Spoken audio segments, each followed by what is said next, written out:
On the 80th anniversary of the liberation of Auschwitz comes an unprecedented exhibition about one of history's darkest moments. Auschwitz, not long ago, not far away, features more than 500 original objects, first-hand accounts, and survivor testimonies that tell the powerful story of the Auschwitz concentration camp, its history and legacy, and the underlying conditions that allowed the Holocaust to happen. On now exclusively at ROM. Tickets at rom.ca.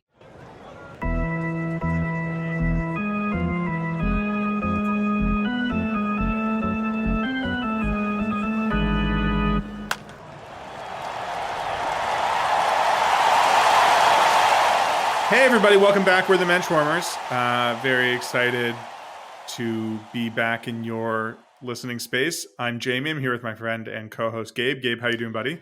You know, I'm doing great. I had a real old man weekend. I was carrying a tray of food in my kitchen and I slipped on some water and threw it in my back.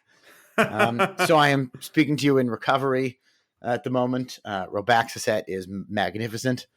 Okay. So if Gabe says anything off the walls, that's the muscle relaxant talking, right? Yeah, exactly. I'm just I'm hepped up on goofballs here. Right.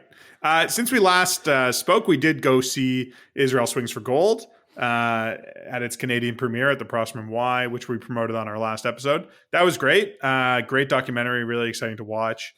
It was a great event that was hosted by Unity Through Sport. Dan Schulman, Shai Davidi, Mike Wilner, Spencer Horowitz and Nate Fish virtually joining in. All nice guys. Not all. Really, three out of the five have been on the podcast. We'll work on getting you the other two. Yeah, good to schmooze a little bit with some fellow journalists. Because you and I really real journalists here doing this podcast. But nice to touch base with some people and be there for the event. And great movie, really exciting to watch. I think for those of you who couldn't make it, it is available on streaming. You might have to pay something for it, but you can find it online somewhere. But definitely go check it out. Israel Swings for Gold is exciting, and Israel baseball continues to be something we will talk about every time it pops up pretty much. I mean, we got WBC coming up not too long, and we got the 2028 Olympics that should have baseball again, maybe. Yep. Maybe. And that's exciting. So. Yeah. This episode, we are very excited to be joined by Jed Margolis and Lenny Silberman, the president and vice president of the International Jewish Sports Hall of Fame. We're going to have an interview with them on the back half of the episode, talking about the Hall of Fame, talking about the 2025 inductees and the upcoming Maccabia Games. Before we get to that, and before we get to some Jewish sports news, Gabe, there is something I want to talk about that I think we were a little remiss in not talking about in our previous episode, because this is about a month old. But I wanted to mention, and I think this is a good time to do it, given that we're going to be talking to two members of the International Jewish Sports Hall of Fame, and honor an inductee in that Hall of Fame who passed away last month, and that's Agnes Kaleti, the legendary Hungarian Olympian. I think it was just, the timing wasn't perfect in terms of when we had our episode, and that's why we missed it. But Ms. Kaleti passed away. She was 103 years old.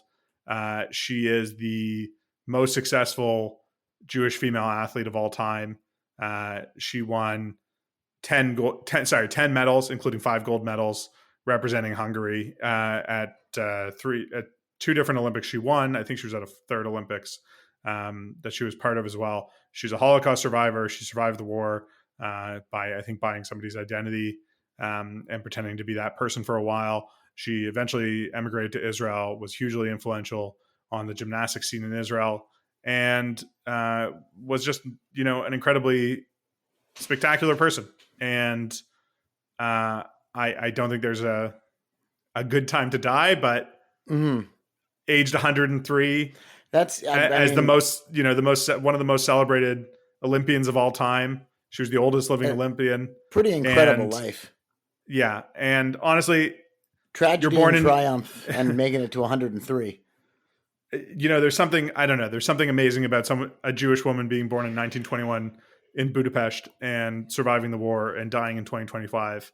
That speaks to the resilience of the Jewish people as a whole. Oh, absolutely.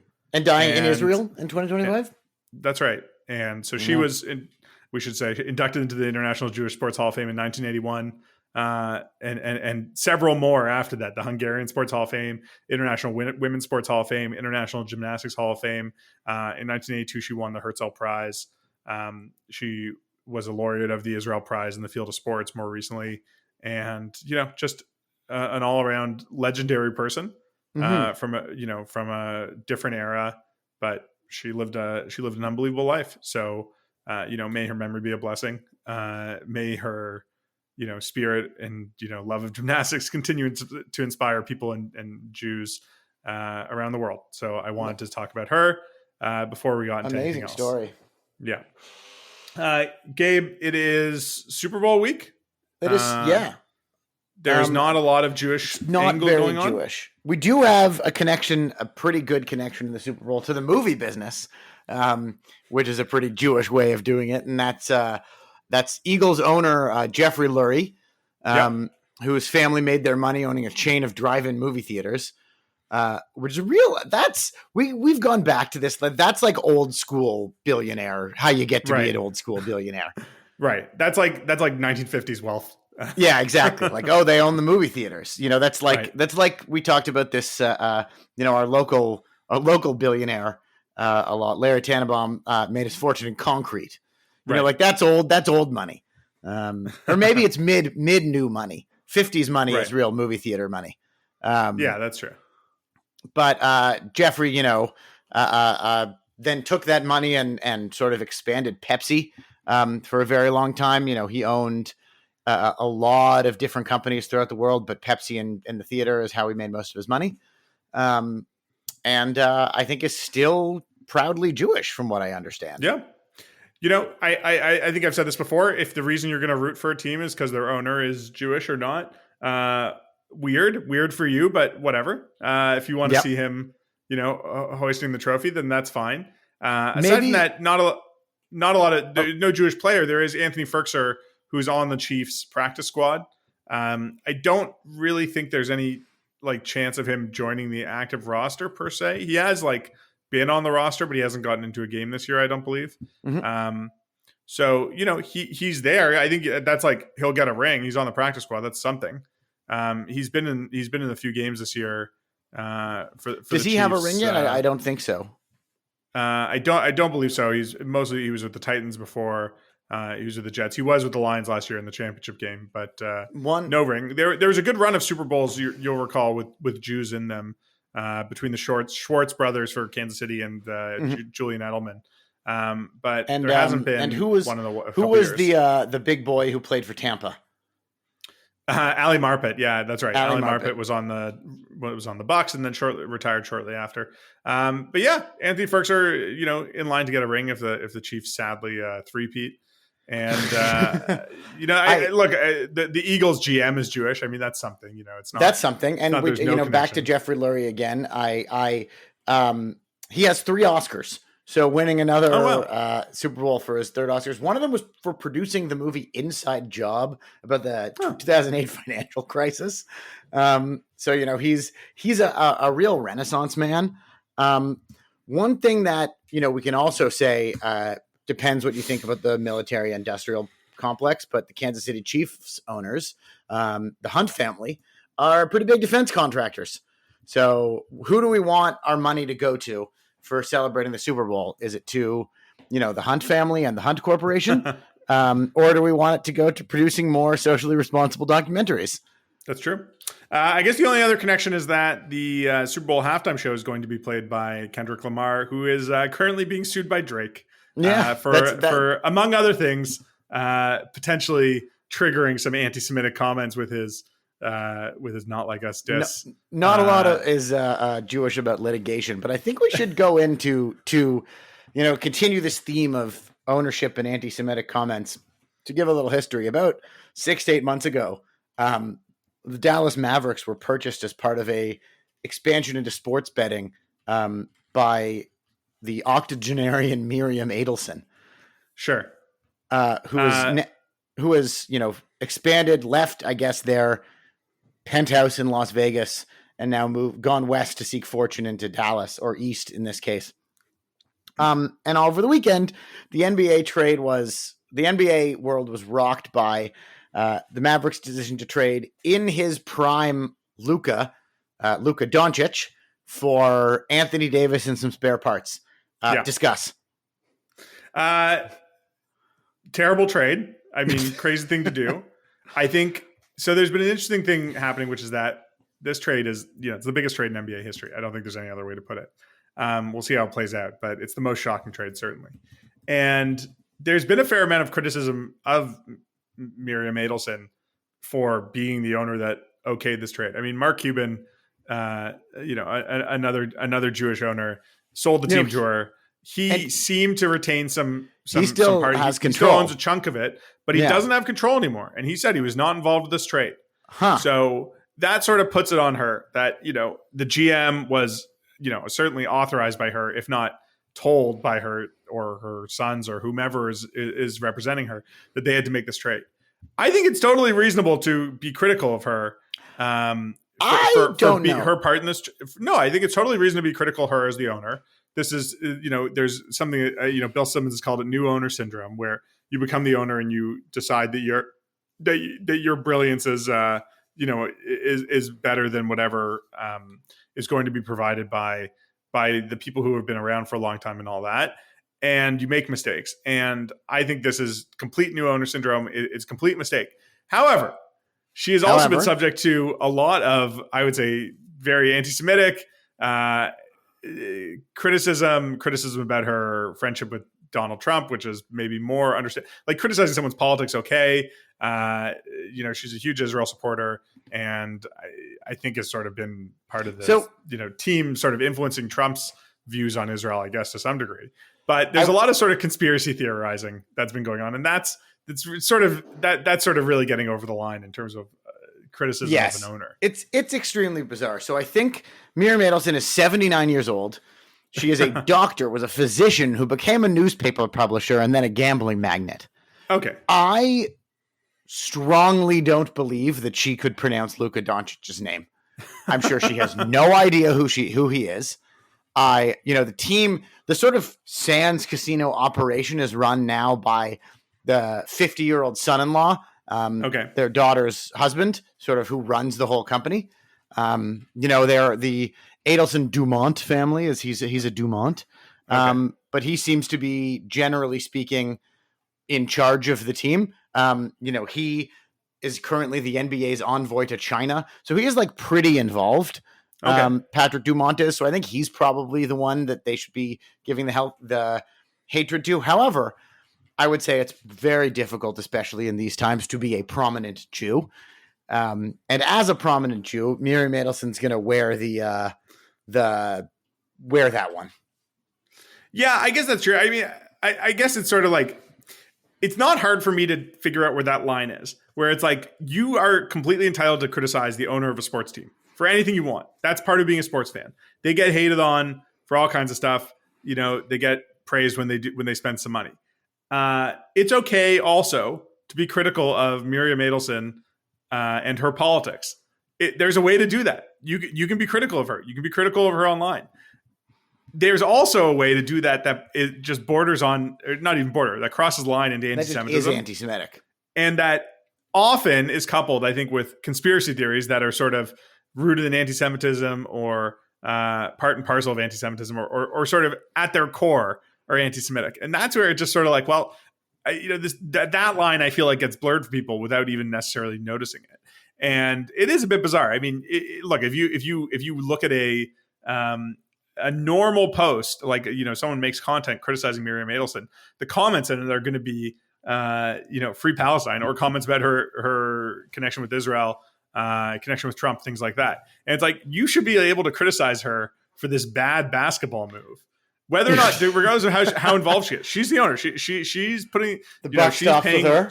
Well, I mean, yeah, but part of the conspiracy theory is that the Mavs want to tank the team so they can move it to Vegas, or the Mavs didn't want to pay Luka Doncic the supermax deal that he was going to be entitled to. And okay, it's one thing to say they didn't want to pay him the supermax deal because they didn't think he was worth that much. It's another thing to say they didn't want to pay him the supermax deal because they're cheap Jews. Right. And when you go there, again, for me, it seems very easy to say this is anti-Semitism, but I don't know. Unfortunately, I think a lot of the internet discourse is it's hard to know how real it is. I don't know if people on the street are talking about this, but the internet discourse is, I don't know, tends to be incredibly anti-Israel and anti-Semitic and problematic. So I would, I've said this to you before. I try and stay out of it as much as I possibly can, but let's move on to some discourse that we can really get into. Something positive, sure. Yeah, our interview with Jed Margolis and Lenny Silberman, two of the machers behind the International Jewish Sports Hall of Fame.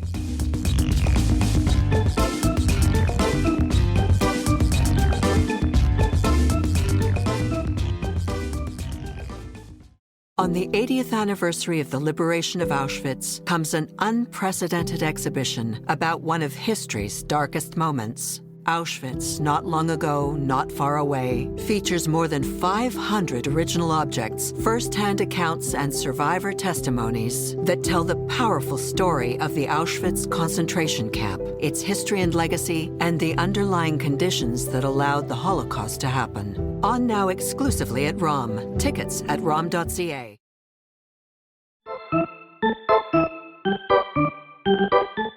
Very excited to be joined tonight by Jed Margolis and Lenny Silberman. Jed is the president and Lenny is the vice president of the International Jewish Sports Hall of Fame. Gentlemen, thanks so much for joining us. Thank you. Our pleasure. Why don't you tell our listeners a little bit about what is the International Jewish Sports Hall of Fame and how you guys came to be involved with it?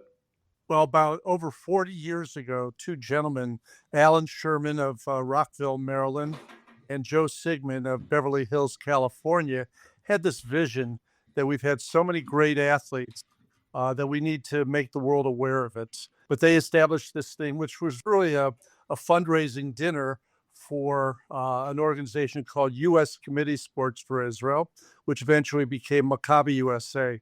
So the first dinner that they had in Beverly Hills was hosted by Monty Hall. He was the MC. And we inducted people like Hank Greenberg and Sandy Koufax, Mark Spitz, the top of the top athletes, mostly from the U.S. at that time. And but hosted by our countryman, a great Canadian Jew, Monty Hall, starting out international. He was very near and dear to the organization. Did he ask if, when everyone got inducted, did he ask if they would rather switch to another Hall of Fame or take that one? No, actually, and I've been making a lot of the calls in recent years. The people I speak to, that they're being inducted into the International Jewish Sports Hall of Fame, they take a breath and they are very emotional in their response. And it's very rewarding for me as a volunteer to feel that and to see that and to experience that with them. Through the years, they helped grow the organization, these two gentlemen, Al and Joe, to the point where we had inducted, to this point, over 500 well-heeled athletes. That's great. Jed, can you tell us a little bit about some of the inductees this year? Probably our most prominent person is Amari Stoudemire, the great all-star, 6 times all-star game for the Phoenix Suns and New York Knicks. But as I think about your question, all of them are highlights. So, for instance, we have a world record holder in swimming, Helen Finkler, who does incredible things. We have a woman who swam for South Africa and Germany, Sarah Pulver, and she was very excited to be inducted as well. We have the Andres Cantor, the announcer, who is very famous for the extended goal, and he goes on much. He is a sort of a vision board goal of a podcast guest for this show. He'd take up your old time. Yeah, well, with one word. Right. We have a guy named Bob Berland, an American judoka, and as well as Oren Smadja, who is also a judoka from Israel, an Olympic medal winner. Hanoch Boden, who is a Paralympic swimmer, won numerous medals, and it just had a real impact on the world of sports. And he's working in that area back in Israel also. We have a fencer from France, Yves Dreyfus, who survived the Holocaust. Now, Lenny, why don't you tell us how you got involved in the Hall of Fame? It's really been a labor of love, and it's been a continuation of my career. Being a lifelong Jewish communal professional, I always knew about the International Sports Hall of Fame. I was fortunate enough to be honored first by the Western Pennsylvania Jewish Sports Hall of Fame, and then the National Jewish Sports Hall of Fame in America. And then in 2017, I got honored by the International Jewish Sports Hall of Fame. And I remember when I received that letter, it talked about earlier about, the importance of the Hall of Fame. I mean, the first call that I made was to a friend of mine, his name Lenny Silberman. You probably remember Lenny is the 4-time Olympic gold medal swimmer. And I said to him, listen, no disrespect, but I think I might know what it's like to feel like that to win a gold medal. Because when I read that letter, it was sort of like, that was my moment in time. Okay, that it really, and it wasn't because, I was a recreational athlete, okay, but I wasn't a great athlete. It was really about career accomplishments. And I remember sitting there in Israel receiving the award and thinking to myself, well, at some point, maybe I'll get involved with the organization. And when, Jed got involved, realized that things needed to change a little bit. I saw an opportunity here to educate the next generation and really letting them know about the history, the importance of Jewish athletes, and if it's owners, if it's sportscasters, if it's writers, whoever it is, that we have a long history and we should be proud. And then on top of that, October 7th happened. And now more than ever, with all the anti-Semitism, or however you want to define it, as maybe Jew hatred, it's even more important for us to have a presence and to really be loud and proud of who we are and what we're doing and how we're doing it. I'll tell you a story related to that. A couple of years ago, we met the PGA Tour player Max Homa. And the first thing he said back to us when we told him sort of what the podcast was, what we do, he goes, "Oh, there aren't a lot of us." And I think sort of what you guys can say that you're doing is, however many Jewish athletes or Hall of Famers there are, every Jewish kid should know about them. And, to me, that's part of why we do this podcast. And that's sort of, I think, a really important thing about the mission you just mentioned. Even our Jewish athletes know that it's a rarity, and not necessarily the first thing you'd expect. Well, there's more than you would think. No question. From the men's game as well as the women's game, there are more and more every day. And you take a look at a sport like baseball, where it's gone in ebbs and flows. And all of a sudden, we're having Max Fried, one of the top pitchers in big baseball. And he's Jock Peterson, and you mentioned Bregman earlier. The list is growing all the time. And I think I hearken back to when I was recruiting people like Lenny, who's had a real impact on our social media campaign. But when I spoke to people, they all related back to the scene in Airplane, the movie Airplane, and looking for light reading. And that just grates each of us, because it goes back to the anti-Semitic trope that Jews are not good farmers, soldiers, or athletes. And you take a look at the country of Israel, and all three of those go away as a result of it. It's interesting to hear you talk about baseball or different sports, because the history of Jewish athleticism is sort of ebbs and flows in different areas. There's a time when Jews dominated the basketball courts, certainly given where basketball was being played at the time in the Bronx and Queens and things like that. We've talked a lot on our podcast about how hockey is really having a moment for Jews right now. There's a ton of Jewish athletes in the NHL, yes, who are excelling at a high level. You talked about Oren Smadja as one of the inductees this year. Judo has become, I guess, Israel's most successful sport on an international level. Absolutely. Certainly at the Olympics. And we were at an event a couple weeks ago where we watched the documentary about the Israel at the Olympics. Sorry, Israel baseball at the Olympics. Israel swings for gold, and they were talking about how before Yael Arad won a medal, judo was a nothing sport in Israel. Like, nobody played it, and so sometimes all you need is a spark. or you need some sort of representation for people to say, oh, that could be me. I could be that person. Let me throw you a little curveball. Sure. What I've learned in the last, really the last 4 months since we launched the website. So we launched the website. We send out to, the press releases, and we're sending the word out through LinkedIn, Facebook, Instagram, et cetera. And I get a call from a gentleman by the name of David Weissman, out of Israel, who runs on Facebook. It's called Follow Team Israel. They have 118. Sure. Yes, I follow that. I definitely follow that page. Great source for content. Absolutely. 118,000 followers. So I was talking to him last week, and he's telling me about Jewish cricket players and Jewish rugby players and Jewish ping pong. I mean, the depth of knowledge, and not only for him personally, but just thinking about what we don't know and the athletes we don't know ties into the second piece. So when I was directing the JCC Maccabi games, there was a coach out of Brooklyn who coached volleyball from the former Soviet Union. And he got a hold of one of the press releases. And to God, within the last 3 weeks, he sent us several emails. There's got to be 60, 70, 80 names of former Soviet Union athletes, that have had some kind of accomplishments that we just didn't know about. We're real good in North America and the United States and Australia, but the rest of the world is places that we're really looking to expand our reach, especially in Europe and South America, Australia.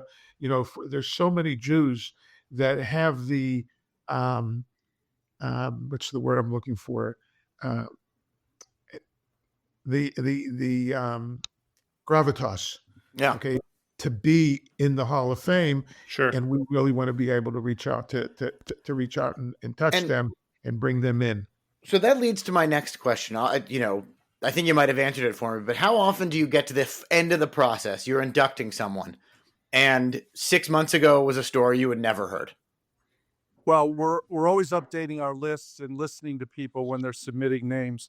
But because we have 25 people on the election committee, because we have this new board of people from literally around the world, Italy, Great Britain, Israel, US, Canada, we're very well represented, and I'm proud of that. We each summer will go through the lists, usually in August sometime. The list, which was 150, now it's going to be 500 by the time we get to it next year. Wow. Because of all this networking we do. And we cull the list down to a ballot of about 40 people, and then we put it forward and see how the votes come in. Lenny, I wanted to talk to you a little bit as well about Lost Tribe. We've spoken with people from your organization before. Can you tell us a little bit about what's going on with Lost Tribe, or what it's doing and engaging with younger Jews and being a sort of platform for them? Well, we really, as I mentioned, we started off in gaming and esports pre-COVID. We've since pivoted, and we're now, fortunately or unfortunately, we're the only organization globally doing what we're doing in the teen space. And this all really began in looking for the upwards of 80 to 90% of Jewish teens that are no longer affiliated with the Jewish community outside of the Orthodox community. And God bless the Orthodox community and what they do. And we've basically become a digital community where we're leveraging technology to build a stronger future. With over 200,000 followers between TikTok, Instagram, YouTube TV, big space in the Discord platform. And right now, our focus, teen engagement, teen lifestyle brand, social media, content creators, influencers, Discord. The idea is to be able to get those kids from the social media platforms into our Discord platform. We have strategies for all of that. And then our third platform is Israeli and Jewish gaming. We're actually building games in Fortnite Creative and Minecraft, for teens. Post October 7th, and I don't want to get too high on the soapbox, but the rules of engagement have changed. Sure. And when we think about what we're doing with the International Jewish Sports Hall of Fame, not only what our mission and vision, but now what are we going to be doing with anti-Semitism? Mhm. How are we going to be able to collaborate with other organizations that are trying to do the same thing? How does Lost Tribe get involved? Okay, this next generation, part of what our goals are also very exciting, to educate Gen Z, to educate Gen Alpha right behind them. And they need to know, they need to understand about the traditions and the history. And it's just, when you talk to a kid today, who's Sandy Koufax, who's Dal Shays? One of the things that under Jed's leadership we're going to be looking to do as well, okay, is we've had a physical space at Wingate University from the beginning. And, moving forward, we understand, okay, that we really need to be in the virtual space. So as we move forward, we're looking at this virtual type of museum. Okay, we know that not every child or teenager or young adult is going to make their way to Israel, and if they do, they might not ever make it to the International Jewish Sports Hall of Fame Museum. And if we can create something virtually, obviously on a global basis, we think that's going to be another one of our proudest moments in the history of the Hall of Fame, and make our founders, Joe and Alan, really, really proud of what they did. We're carrying the torch for them. That's wonderful to hear, and we'll make sure that all of the information is available to all our listeners People to should try to get follow involved. us on Facebook and on LinkedIn, on Instagram. Check out the website. Nominate people. Anybody can nominate whoever they'd like. If it's your Uncle Chuck, okay, who's the JCC championship ping pong player, I'm not quite sure that Uncle Chuck is going to make it, but, you could try. We have lots of ideas of people I'm sure we could suggest. No, but that's great to hear. Thanks so much for joining us, guys. We really do appreciate it. Keep up the good work.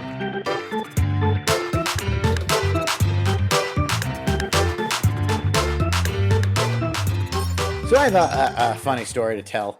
Okay. Sort of related to Jewish geography.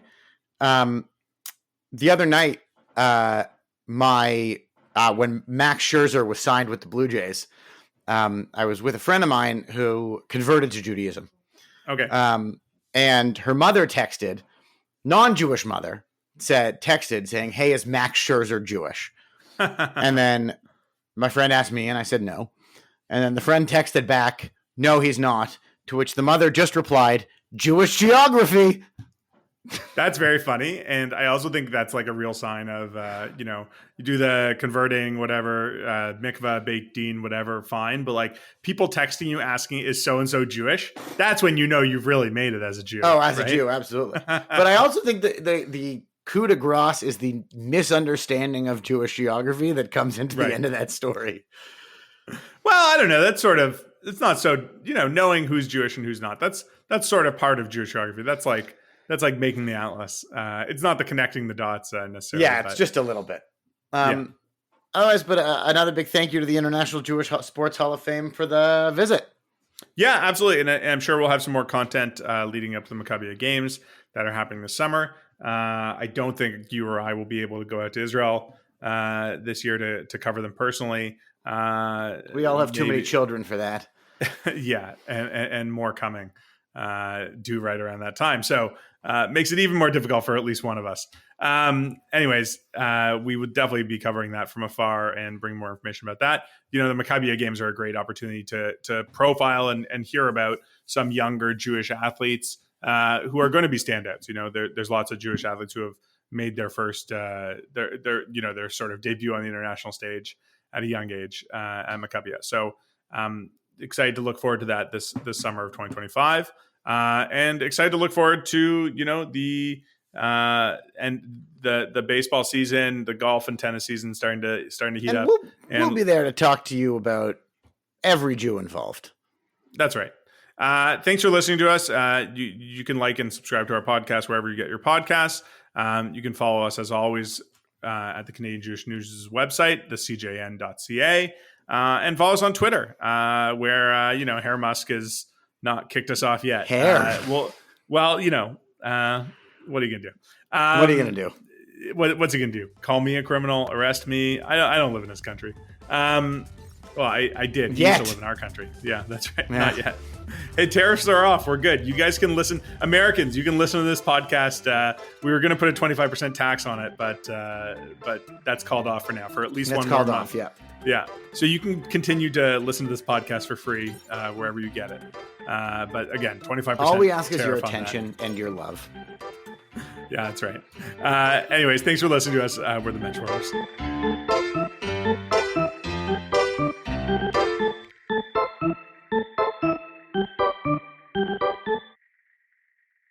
On the 80th anniversary of the liberation of Auschwitz comes an unprecedented exhibition about one of history's darkest moments. Auschwitz, Not Long Ago, Not Far Away, features more than 500 original objects, first-hand accounts, and survivor testimonies that tell the powerful story of the Auschwitz concentration camp, its history and legacy, and the underlying conditions that allowed the Holocaust to happen. On now exclusively at ROM. Tickets at rom.ca.